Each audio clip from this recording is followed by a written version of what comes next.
तो इस कहानी की शुरुआत में हमें एक लोक के नाम का राज्य दिखाया जाता है, जहाँ पर काफ़ी सारे लोग यहाँ वहाँ भाग रहे होते हैं। और तब कुछ सिपाही किसी के पीछे पड़े होते हैं और वो उसे घेर लेते हैं एंड कहते हैं, अब कहाँ जाओगे तुम। और वो सामने वाला बंदा कहता है, कहाँ जाऊँगा, इधर। और अपनी एक स्वॉर्ड से अटैक करता है और उसके अंदर से एक रेड कलर की एनर्जी निकलती है जो कि इन सिपाहियों को काफ़ी दूर फेंक देती है। और ये कहता है, वैसे मैं लड़का नहीं लड़की हूँ। और यहाँ से फिर से भागने लगती है। तभी उसे कुछ महसूस होता है एंड वो कहती है, नहीं, मुझे पकड़ने वो तो नहीं आ सकता है। और अपने पीछे देखती है, तब एक बंदा खड़ा था जो कि अपना हाथ इसके आगे करता है और उसके हाथों से पीले कलर की एनर्जी निकलती है जो कि इस लड़की को बांध लेती है। और वो लड़की कहती है, अब मेरे बचने के कोई भी चांस नहीं है। लेकिन मुझे मारा क्यों जा रहा है? जिसको मारना चाहिए था उसको मारने के लिए बेकार बात है ये तो। सामने वाला आदमी कहता है, बकवास मत करो, तुमने हमारे राज्य का नियम तोड़ा है, जिसकी सज़ा तुम्हें ज़रूर मिलेगी। फिर हम एक दिन पहले का सीन देखते हैं, जहाँ पर ये वाली लड़की एक ग्रुप में थी जहाँ पर 7-8 लोग होते हैं और वो कुछ डीमंस को मारने की बातें कर रहे होते हैं। तब इनके आसपास खड़े होते हैं वो लोग, बातें कर रहे होते हैं कि ये कौन है। तब एक छोटा सा लड़का आके कहता है कि ये रक्ष भक्ष कम्युनिटी है जो कि राक्षसों को मार के पकड़ते हैं। और अगर कोई भी राक्षस इनकी बात नहीं मानता है तो ये लोग उसे काफ़ी बुरी तरह से मार देते हैं, जिसे देखकर रूह भी काँप जाती है। तब उन लोगों में से एक कहता है, वैसे तुम्हें इतना सब कुछ कैसे पता है, तुम हो कौन? और वो छोटा बच्चा कहता है, क्योंकि मैं उन्हीं की कम्युनिटी का इंसान हूँ।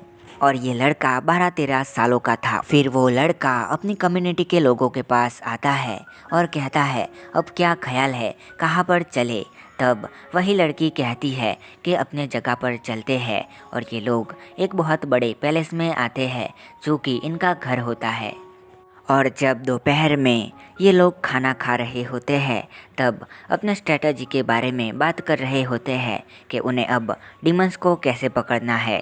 तब एक लड़की कहती है कि मुझे डिमंस को नहीं पकड़ना है, मुझे उनको जान से ही मारना है। और तब ये लड़की जो कि पकड़ी गई थी पहले, वो कहती है, हमें सबसे पहले डीमन क्वीन को मारना होगा अगर हमें सारे डीमंस को एक ही बार में ख़त्म करना है। तब रक्त नाम का बंदा कहता है कि इसके लिए तो तुम्हें डीमन क्वीन जितना पावरफुल होना होगा, जो कि हमारे किसी के बस की बात नहीं है। अगर हम जैसे 1000 आ भी जाए तब भी डीमन क्वीन उन्हें अकेले मार सकती है। ये वाली लड़की कहती है, मुझे परवाह नहीं है, मुझे बस डीमन से घृणा है और मैं उन्हें मारना चाहती हूँ। फ़र्क नहीं पड़ता है कि क्या होता है, मैं बस उसे मार के रहूँगी, चाहे जो भी हो जाए। तब रक्त कहता है, अच्छा आदिति, तुम इतना कर पाओगी? अगर तुम्हें डीमन क्वीन को मारना है तो तुम्हें कलम तलवार चाहिए होगी, इसकी वजह से ही तुम उसे मार सकोगी, वरना हम में से किसी की औकात नहीं है उसे छूने तक की। अब वो छोटा बच्चा कहता है, मुझे कोई परवाह नहीं है, मुझे तो बस अपनी ज़िंदगी आराम से जीनी है और मेरे साथ तुम लोग हो तो मुझे कोई परवाह नहीं है खाने पीने की। और तब रक्त कहता है, लेकिन किसी दिन अगर हम एडवेंचर में मारे गए तो तब तुम क्या करोगे छोटे बच्चे? और वो कहता है, मेरा नाम रिक है। आदिति कहती है, रिक्षित नाम है तुम्हारा, ना कि रिक। और रिक्षित कहता है, लेकिन मुझे ये नाम काफ़ी बड़ा लगता है, ये छोटा नाम काफ़ी अच्छा लगता है, पावरफुल है। तब वो पहले वाली लड़की कहती है कि इसका कोई फ़ायदा नहीं है, अगर हम डीमन वर्ल्ड को खोज लेते हैं तो वहाँ पर जाके हम आसानी से उस कलम तलवार को खोज सकते हैं और उस डीमन क्वीन को मार सकते हैं। ये हम भी जानते हैं कि वही जगह पर वो तलवार रखी हुई है, उसने अपने आप को बचाने के लिए उस तलवार को पहले ही खोज लिया था। मगर ये बात रहस्य की है कि उस तलवार के अलावा भी एक और हथियार है जो कि डीमन क्वीन को मार सकता है। आदिति कहती है, क्या तुम्हें पता है वो कहाँ पर है? मुझे उसे खोजना है, जल्दी खोजो उसे। और ये वाली लड़की कहती है, वो रहस्य की बात है, हमें नहीं पता कि वो कहाँ पर है, लेकिन वो कहीं तो है और इसके बारे में हमारे महल में ही होगा सब कुछ। क्योंकि ये जानकारी भी मुझे उसी महल से मिली है जब मैं वहाँ की जासूसी कर रही थी। अदिति कहती है, क्या सच में वहाँ पर जाने जैसा है? ये कहती है, क्या तुम सच में वहाँ पर जाने के बारे में सोच रही हो? अगर पकड़ी गई तो पता है ना, मौत की सज़ा होगी। रक्त कहता है, तुम्हें महल में जाने के लिए भी काफ़ी कुछ चाहिए होगा, उसके बिना तुम कुछ नहीं कर सकती हो। आदिति कहती है, पता है मुझे, और अपना खाना ख़त्म करके वो बाहर चली जाती है और कहती है, काफ़ी कुछ करना पड़ेगा मुझे, क्या बकवास कर रहा है रक्त। फिर हमें महल का सीन दिखाया जाता है जहाँ पर यहाँ का महाराज अपने प्रधानमंत्रियों से बात कर रहा होता है कि वो कैसे अपने डिमंस को यहाँ से खदेड़ सकते हैं और वहाँ पर राज कर सकते हैं, क्योंकि वहाँ पर कई सारी चीज़ें हैं जो कि इनके काम आ सकती है। तब अमात्य नाम का एक बुजुर्ग कहता है कि जब तक मुझे पता है तब तक डीमन क्वीन को सिर्फ 2 चीज़ों से ही मारा जा सकता है, एक तो कलम तलवार और दूसरा वो छुरा। मगर उसके लिए भी हमें डीमन क्वीन को खोजना होगा। उसे हमने कई सालों से नहीं देखा है, हमें पता नहीं है कि वो कहाँ पर है, लेकिन वो जिंदा है, वरना डीमंस इतना आतंक नहीं मचा पाते। तब एक बंदा जिसका नाम शौर्य है वो कहता है, लेकिन महाराज, हमारे पास जो अपूर्वी किताब है उसके अंदर काफ़ी कुछ लिखा गया है पौराणिक डीमंस को मारने के बारे में, तो क्या हम उसका उपयोग नहीं कर सकते हैं? तब महाराज कहता है कि हम उसका उपयोग कर सकते हैं, लेकिन हम उसे पढ़ नहीं पाते हैं, तो उसे कैसे इस्तेमाल करेंगे? अमात्य कहता है, मेरे पास एक तरीका है। शौर्य कहता है, कौन सा रास्ता अमात्य जी? अमात्य कहता है, वो यह है कि हम कुछ मंत्रों का यूज़ करके उस किताब को पढ़ सकते हैं, जिससे वो हमारे पढ़ने लायक हो जाएगी और उसके अंदर से हम उपयोग खोज के सारे डीमंस का सफाया कर सकते हैं एक ही बार में। महाराज कहता है, तो उसे आज ही शुरू करिए अमात्य जी। अमात्य कहता है, मैं अभी शुरू कर सकता हूँ, लेकिन हमें उसे रात में ही करना होगा, तभी हम उसका इस्तेमाल कर पाएंगे। फिर यहाँ पर किसी खंबे के पीछे एक इंसान छुपा होता है जो कि इनविजिबल होता है, और वो अपनी अनन्या थी जो कि इनकी बातें काफ़ी टाइम से सुन रही थी, और वो सोचती है कि ये सारी जानकारी वो अपनी अदिति और बाकी मेंबर्स को बताएगी, और फिर वो यहाँ से जाने लगती है। तभी अमात्य कहता है, रुक जाओ, मैंने तुम्हें देख लिया है। अनन्या कहती है, कैसे? मुझे तो कोई नहीं देख सकता था। और अमात्य ने यहाँ पर कोई सा मंत्र फूका होता है जिसकी वजह से वो अदृश्य चीज़ों को देख सकता है, और अनन्या यहाँ से भागने का ट्राई करती है। तब अमात्य कहता है, उस लड़की को पकड़ लो, वरना हमारे राज बाहर निकल जाएंगे। और शौर्य अपनी अनन्या के पीछे लग जाता है, और अनन्या भाग रही होती है। तभी वो रास्ते में किसी से टकराती है जो कि अपनी अदिति थी, और वो भी अपनी अनन्या के साथ भागने लगती है और कहती है, तुमने क्या किया जो सिपाही तुम्हारे पीछे पड़े हैं? अनन्या कहती है, मुझे डीमन क्वीन को मारने का राज पता लग गया है। अदिति कहती है, सच में? मुझे बताओ पहले। अनन्या कहती है, पहले हम यहाँ से निकल जाते हैं, बाद में मैं तुम्हें बताती हूँ। इसके बाद ये दोनों कहीं पर खड़े होते हैं, और अदिति कहती है, ये बात है तो आज रात को ही हम उसे चुरा लेंगे। और फिर इनके पीछे वो सिपाही आ जाते हैं, और इन दोनों को मजबूरी में हार माननी पड़ती है। और अनन्या तो यहाँ पर सच में हार गई थी, लेकिन अपनी जो अदिति होती है उसके दिमाग में ये चल रहा होता है कि वो महल में जाएंगे और उस किताब को रात होते ही चुरा लेंगे। बाद इनको महाराज के आगे ले जाया जाता है, और महाराज कहता है कि तुम हमारे राज को बयां करना चाहती हो तो हमें तुम्हें बाहर नहीं जाने देंगे, और इनको कारावास में डाल दो। जिसके साथ सिपाही इनको कारावास में डाल देते हैं। और आदिति कहती है, अब हम क्या करेंगे अनन्या? अनन्या कहती है, मैं निकाल दूंगी तुम्हें यहाँ से, चिंता मत करो। यहाँ पर इनकी कम्युनिटी पर रक्त और बाकी लोगों को अनन्या और आदिति की चिंता होती है, तो वो इन्हें खोजने के लिए निकल जाते हैं। और यहाँ पर रात होती है और 12 बज जाते हैं। तब यहाँ पर अपने अमात्य और बाकी पंडित जो कि यहाँ पर कोई सा हवन कर रहे थे, जिसकी वजह से वो उस किताब को पढ़ सके, एंड वो उस चीज़ को शुरू करते हैं। और यहाँ पर जेल में अपनी अनन्या और आदिति भी कुछ बोल रहे होते हैं, जिसके साथ उस जेल का दरवाज़ा अपने आप खुल जाता है। इनके पीछे फिर से सिपाही लग जाते हैं, लेकिन इस बार भागने की जगह अपनी अदिति और अनन्या इनका सामना करती है और सारे सिपाहियों को हराते हुए उसी हवन वाली जगह पर निकल जाते हैं। यहाँ पर अमात्य और बाकी पंडितों ने ऑलमोस्ट अपनी पूजा को पूरा कर दिया होता है और तभी यहाँ पर वो किताब आसमान में उड़ने लगती है और वो खुलने लगती है, जिसके साथ अंदर की जो चीज़ें थी वो भी चमकने लगती है। और तब यहाँ पर अनन्या कूदती है और उस किताब को पकड़ लेती है और आदिति और अनन्या यहाँ से फिर से भागने लगते हैं, लेकिन इस बार शौर्य खड़ा था सामने, जिसने सारे दरवाज़ों को बंद कर दिया था अपने जादू से और इनको कहता है कि तुम दोनों वहीं रुक जाओ, तो हम तुम्हें नहीं मारेंगे, लेकिन तुमने भागने की कोशिश की तो हम तुम्हें बदतर से बदतर मौत देंगे। लेकिन अदिति और अनन्या को कोई फर्क नहीं पड़ रहा था। दोनों ही शौर्य से लड़ने के लिए आगे बढ़ जाती है और अदिति अपनी तलवार से शौर्य पर हमला करती है, पर शौर्य उसे एक ही हाथ से रोक देता है और उसे एक पंच मार के दीवार पे चिपका देता है।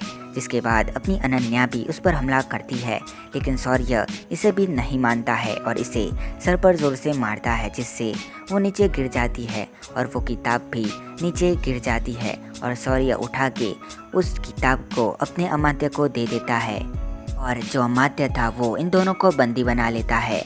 लेकिन अदिति के पास कुछ ऐसा था जो कि वो अपने उंगली में पकड़ रखी थी, मतलब कि पहन रखी थी, और वो उसे तोड़ देती है, जिसके साथ उसकी जो रस्सियाँ होती है, मतलब कि जादुई रस्सियाँ, वो भी यहाँ पर खुल जाती है और वो इस बार अमात्य के मुंह पर करके वो किताब ले लेती है और बहुत ज़ोर से भागती है बिना अनन्या की परवाह किए और वो ऊपर की तरफ आ जाती है और वो उस किताब को खोलती है और कहती है कहाँ पर है वो राज।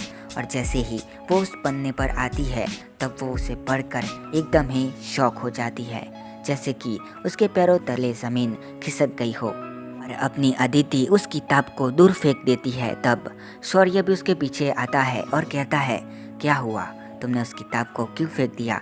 उसके रास्ते काफ़ी खिलौने होंगे है ना, इसलिए तुमने उसे फेंक दिया, लेकिन तुमने इसे पढ़ा है तो हम तुम्हारा इस्तेमाल ज़रूर करेंगे। और अदिति कहती है कुछ भी हो जाए लेकिन मैं इसे ट्राई नहीं करूँगी। शौर्य कहता है ऐसी बात है तो तुम फिर मरोगी और इसे फिर से पकड़ लेता है और इस बार इन दोनों को ही काफ़ी मजबूत जादू में पकड़ लेता है और एक कमरे में फेंक देता है। और तब ये दोनों ही सोचती है कि अब ये दोनों क्या करेंगे, क्योंकि इसकी दीवारें भी काफ़ी जादुई थी जो कि इनको छूने भी नहीं दे रही थी। और तब इनको कोई सी आवाज़ आती है और ये दोनों अपने सामने एक बक्से को देखते हैं और जैसे ही अनन्या बक्से को खोलती है तो उसके अंदर से एक डीमन निकलता है। जो डीमन था वो भी अनन्या पे अटैक कर देता है और तब अदिति उस डीमन को लात मारती है जो कि दीवार से जाके टकरा जाता है और फिर से डीमन इनके ऊपर अटैक कर देता है। जिसके अगले दिन पर महाराज इसे सज़ा सुनाता है कि इसे मौत की सज़ा दी जाए, यानी कि अदिति को, अनन्या को नहीं। पर यहाँ पर क्या हुआ था वो जानने के लिए वो शौर्य से पूछता है और शौर्य बताता है कि इसने जिस डीमन को हमने पकड़ा था काफ़ी मेहनत करके उसे रात को मार दिया, जिससे हमें काफ़ी जानकारी मिल सकती थी डीमन वर्ल्ड के बारे में, लेकिन अब हम कुछ भी नहीं कर सकते हैं, हमें सिर्फ वहाँ कैसे जाना है उसके बारे में पता है। इसी बात पर जो महाराज था वो काफ़ी गुस्सा हो जाता है और अनन्या के दोनों हाथों को काट देता है। ती जोर से चिल्लाती है और कहती है तुम्हें जो करना है मेरे साथ करो, उसे कुछ भी मत करो। उस डीमन को रात को मैंने मारा था, इसमें उसकी कोई भी गलती नहीं है, प्लीज़ उसे छोड़ दो। कहता है तुम भी मरोगी और जो तुम्हारे साथ है वो भी मरेगा। और तब शौर्य इनके कानों में कुछ कहता है और महाराज कहता है ठीक है, हम इसे नहीं मारेंगे। फिर अमात्य अदिति को अपने साथ ले जाता है और उसे कहता है कि तुम्हें हमारा इतना काम करना पड़ेगा वरना। और अदिति कहती है वरना क्या?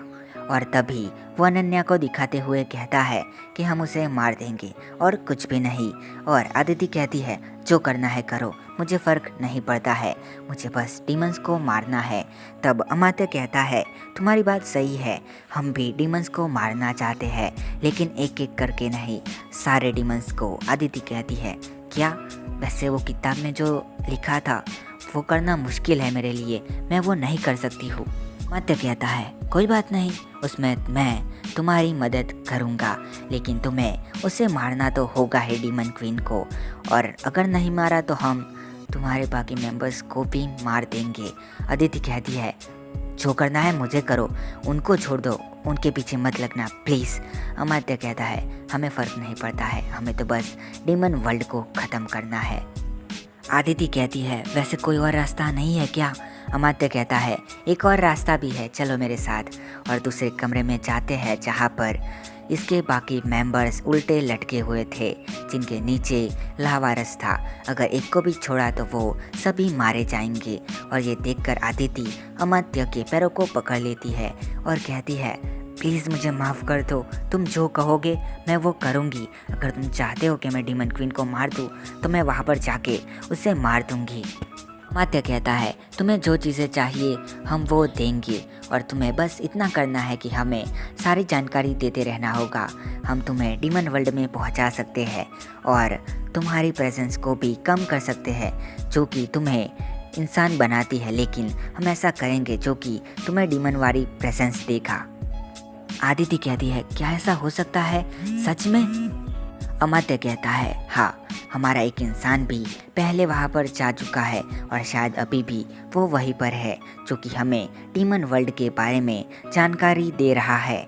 और आदिति कहती है क्या मैं तुम्हारी मदद करूँगी तो तुम मेरे दोस्तों को नहीं मारोगे? अमात्य कहता है हाँ, जब तक तुम हमें जानकारी देती रहोगी तब तक हम तुम्हारे दोस्तों को कुछ भी नहीं करेंगे, बल्कि हम उन्हें अच्छी ज़िंदगी देंगे। लेकिन तुमने थोड़ी सी भी चूक करी तो हम तुम्हारे सारे दोस्तों को मार देंगे, और जो हालत अनन्या की हुई है वो भी बाकियों की होती रहेगी जब तक तुम जानकारी नहीं भेजोगी। अनन्या कहती है ठीक है, आप जैसा कहेंगे मैं वैसा करूँगी, पर मेरे दोस्तों को कुछ भी मत करना। अमात्य कहता है अब अच्छी बच्ची बनी तुम, तैयार हो जाओ, तुम्हें डीमन वर्ल्ड में जाना है कल को। और फिर अब इसे एक कमरे में ले जाया जाता है जहाँ पर इसे अपने हथियार चुनने को कहा जाता है, जिससे वो डीमन से बच सके अगर उस पर किसी को शक हो तो। तब अपनी अनन्या एक तरह की तलवार लेती है और एक हथौड़ा लेती है जिससे वो डीमंस पर अटैक कर सके। इसके बाद अमात्य और शौर्य इसके साथ जाते हैं और जो एक काला जंगल सा होता है वहाँ पर एक पोर्टल खोलते हैं और इसके अंदर अपनी अदिति चली जाती है और वो एक दूसरे जंगल में आ जाती है जो कि लाल कलर के पेड़ों से भरा हुआ था। यहाँ पर शौर्य कहता है आपको लगता है कि वो लड़की डीमन क्वीन को मार सकेगी? यहाँ तक मुझे तो नहीं लगता है कि वो उसे छू भी पाएगी। अमात्य कहता है कि हमें किसी को भी कम नहीं समझना चाहिए।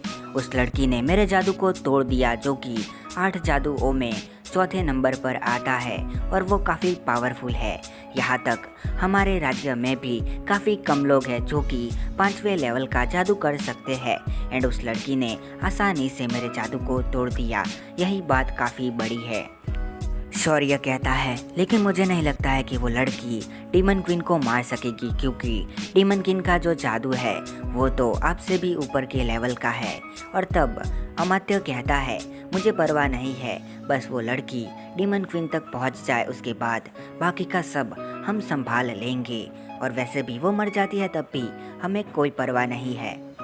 शौर्य कहता है लेकिन वो लड़की उस तक पहुंच गई और वो उसे मार नहीं सकी तो क्या करेंगे अगर उसकी भावनाओं ने उसे रोक दिया तो? और अमात्य कहता है ऐसा कुछ नहीं होगा, अगर वो उसके गले तक पहुंच गई तब जो मेरा जादू है उसके ऊपर वो अपने आप काम करने लग जाएगा और वो डीमन क्वीन को मार देगी। पर मेरी सबसे बड़ी दिक्कत ये है कि क्या डीमन क्वीन उसके हाथों में आएगी, क्या ये उस तक पहुंच पाएगी? मुझे इसी बात की चिंता है। और शौर्य कहता है अगर आपने कुछ सोचा है तो सही सोचा होगा और आपने जैसा सोचा है वैसा ही होगा अमात्य जी, चलिए वापस चलते हैं। वैसे उसके दोस्तों का क्या करना है? अमात्य कहता है हम अपने वचन का पालन करेंगे, जब तक वो हमें जानकारी देती रहेगी तब तक हम उसके दोस्तों को कुछ नहीं करेंगे।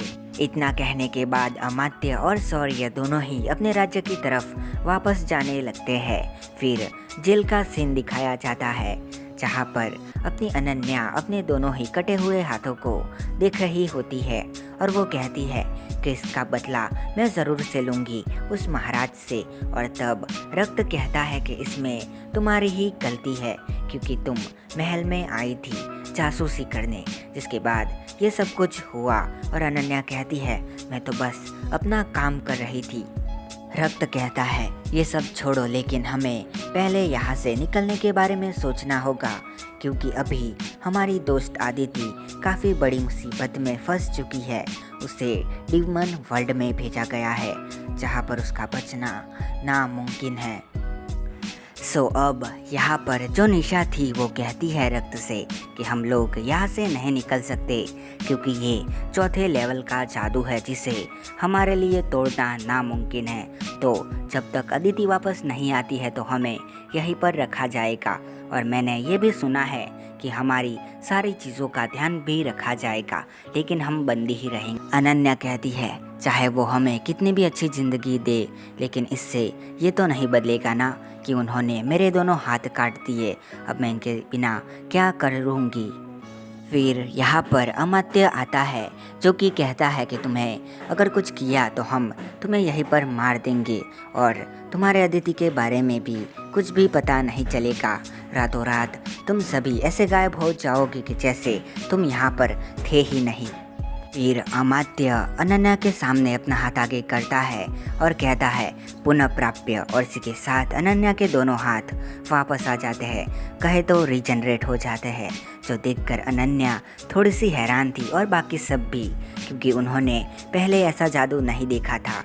इसके बाद अमात्य कहता है मैं अभी भी कहता हूँ अगर तुम मेरी बात मानोगे तो हम तुम्हें कुछ नहीं करेंगे और तुम्हें बाहर भी घूमने जाने देंगे, लेकिन अगर किसी ने भी थोड़ी सी भी चूक करी तो मैं तुम्हें मौत ऐसे दूंगा कि तुम्हारी रूह तक कांप उठेगी। और इतना सुन के सभी की आंखें उसी की तरफ होती है और अमात्य यहाँ से निकल जाता है और सभी एक दूसरे की तरफ ही देखते रहते हैं और अनन्या अपने हाथों को देख रही होती है। जिसके बाद हम आदिति को देखते हैं जो कि उस रेड कलर के जंगल में घूम रही थी और वो डीमन को खोज रही थी। फिर चलते हुए अदिति एक बहुत बड़े पेड़ के सामने आ जाती है और वो ऊपर की तरफ देखती है तो वहाँ पर एक लड़की बैठी हुई थी जो कि ऑलमोस्ट एक डीमन ही होगी। और अदिति उसके पास जाती है और कहती है हे तुम कौन हो। और वो लड़की कहती है ये मुझे तुम्हें पूछना चाहिए क्योंकि मैं तुम्हें पहली बार यहाँ पर देख रही हूँ। और अदिति कहती है मेरा नाम दूसरी लड़की कहती है क्या और अदिति कहती है सॉरी मेरा नाम अवंती है। वो लड़की कहती है अच्छा तो अवंती तुम पहली बार आई हो डीमन वर्ल्ड में क्या। और ये कहती है अपने मन में इसे ये भी पता नहीं चल रहा है कि मैं एक इंसान हूँ। शायद सच में उस अमात्य ने मेरी प्रेजेंस को ख़त्म कर दिया है और मेरे अंदर डीमन की प्रेजेंस को डाल दिया है। अब मुझे खुद से ही घिना रही है। और फिर वो कहती है हाँ मैं काफ़ी टाइम बाद डीमन वर्ल्ड में आई हूँ। जब मैं बच्ची थी तब मुझे इंसानों ने कैद कर लिया था और अब जाके मैं वहाँ से छूट के यहाँ पर आई हूँ। वो लड़की कहती है इंसान काफ़ी बुरे होते हैं, उन्हें देखते ही मार देना चाहिए। और अपनी अदिति भी मन में वही कहती है डीमंस को भी वैसा ही करना चाहिए। फिर अवंती कहती है कि वैसे हमें डीमन वर्ल्ड में जाना है तो कहाँ पर जाना होगा। और वो लड़की कहती है तो तुम नई हो इसलिए तुम्हें नहीं पता है, चलो मेरे साथ। और फिर अदिति मन में कहती है फाइनली अब मैं डीमन वर्ल्ड में जाने वाली हूँ। और ये दोनों ही एक जगह पर आ जाते हैं और वो लड़की अचानक से अपनी जादुई तलवार निकालती है और कहती है तुम्हें डीमन वर्ल्ड में जाना है ना तो पहले मुझे हराना होगा। अब तुम चाहे कोई भी हो लेकिन नियम तो नियम होते हैं और इससे मुझे फॉलो करना पड़ेगा। और फिर वो अटैक करती है और अदिति भी सामने अटैक करने जाती है, लेकिन ये लड़की एक ही अटैक में अदिति को ज़मीन में घुसा देती है और कहती है खड़ी हो जाओ, तुम इंसानों के बीच में रह के आई हो ना तो कुछ तो तुम्हें पता होगा। फिर अदिति कहती है ये लड़की तो कुछ ज़्यादा ही ताकतवर है, मुझे इसका कुछ करना पड़ेगा। और फिर वो ज़मीन से बाहर निकलती है और फिर से अटैक करना शुरू कर देती है। जो डीमन गर्ल थी वो अदिति के हमले से बचने के लिए अपने सामने एक शील्ड लगा देती है और इस बार वो इतना खतरनाक हमला करती है कि उसके अदिति की चारों उंगलियां कट जाती है और यहीं पर अपना पार्ट खत्म होता है। सो अब तुम्हें क्या लगता है, क्या ये इस लड़की को हरा पाएगी और डीमन टेरिटरी में पहुंच पाएगी? वो जानने के लिए देखेंगे अगला पार्ट। अगर पसंद आता है ये पार्ट तो इसे लाइक और कमेंट और शेयर ज़रूर से करना, और नए हो तो सब्सक्राइब करना। मिलता हूँ नेक्स्ट पार्ट में, तब तक के लिए बाय और सायोनारा।